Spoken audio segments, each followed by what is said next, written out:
gone to get my exam results, but I'm so scared.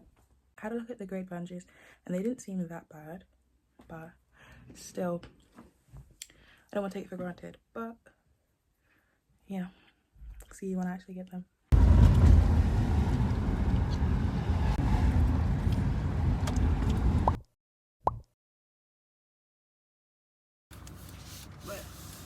Here goes.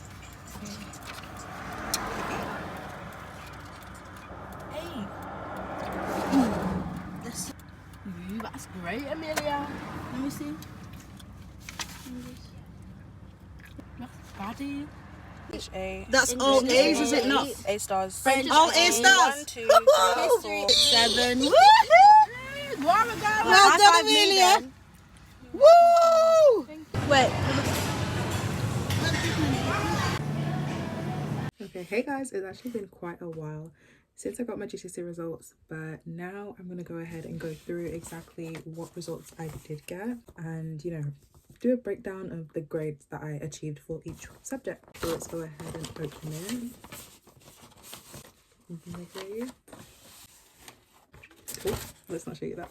Okay, let's start from the first one that's on here, and the first one we have is biology. Now biology, I thought I was going to do so bad. I actually came out to the exam and I was so stressed because the exam did not go how I planned. It was the science that I revised the most for.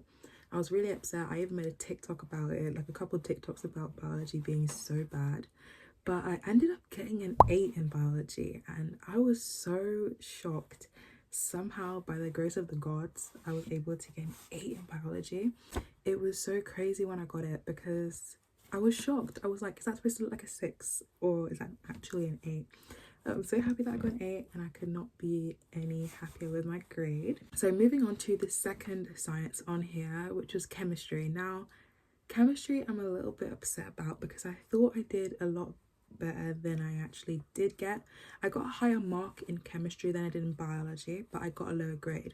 So in chemistry I got a 7 and I wasn't too upset about it, but I was kind of sure that I was going to get an 8 just because in my second paper I did do like exceptionally well, but I guess in my first paper I didn't do as good as my second paper.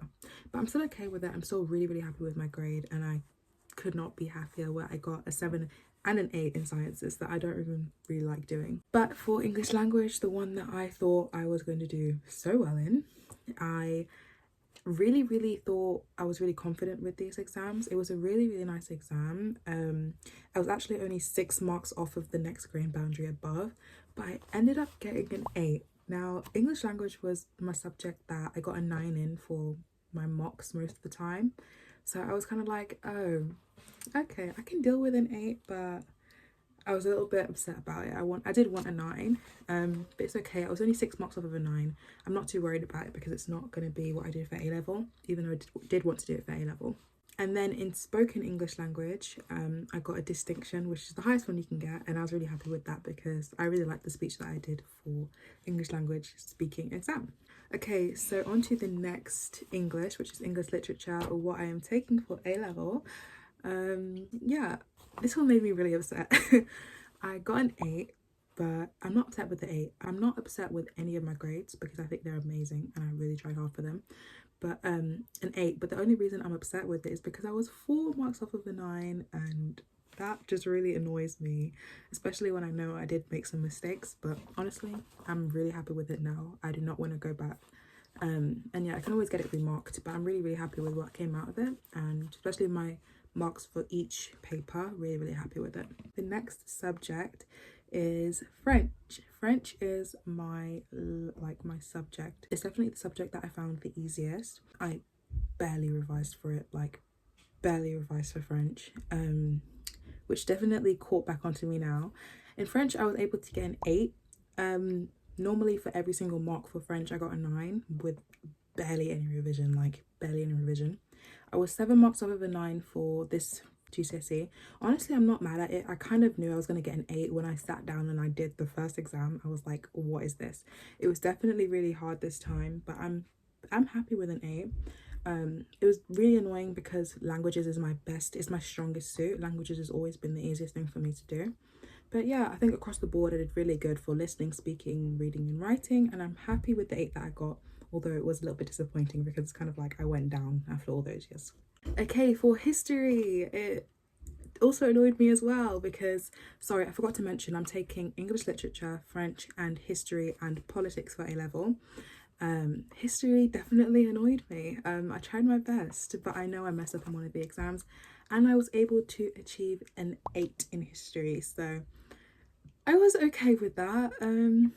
I was a bit upset because I knew that, you know, one of my essays that I did, I rushed. So I kind of knew that from then I wasn't going to get the 9 that I wanted. But honestly, an 8 is just as good as a 9, for me at least.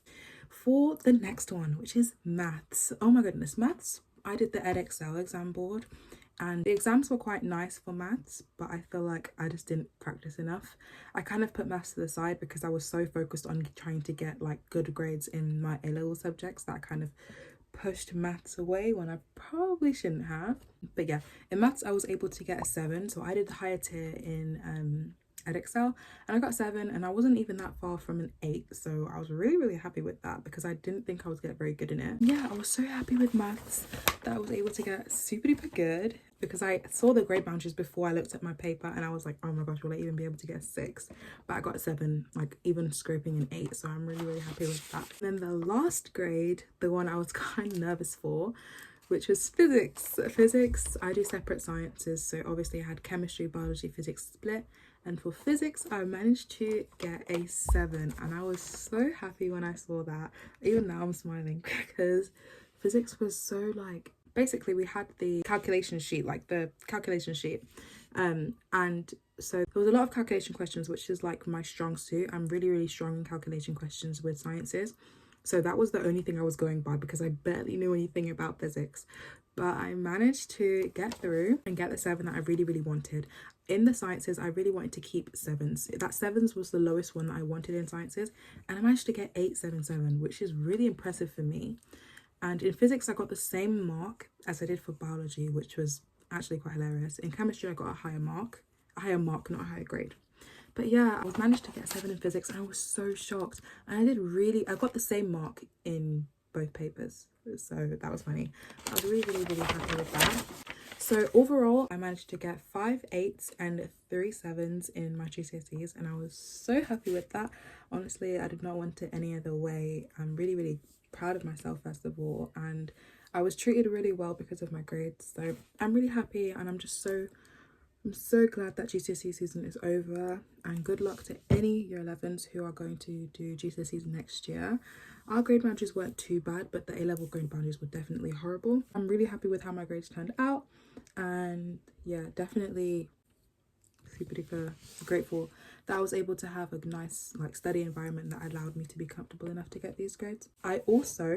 Some good news, I also was able to get into my first choice school, which is a grammar school that I'm now moving on to from my old school. I'm really excited. I'm so excited to start that school, and I worked really hard so I could meet their offer grades, which were pretty high. There were all 7s for all the subjects that you want to do and then minimum of 6 for every other subject. So it was a little bit, you know, tense, especially for maths and physics. I was so scared I wouldn't be able to get that, but I managed to get it and I'm so excited to start that school. School starts next week, so definitely going to be doing a get ready with me video, starting fresh for year 12. There's going to be a lot of sixth form content coming, but yeah, this is onto the new stage for me. If you guys did enjoy this video, make sure to like, comment and subscribe for more videos, and yeah, I'll see you guys next time.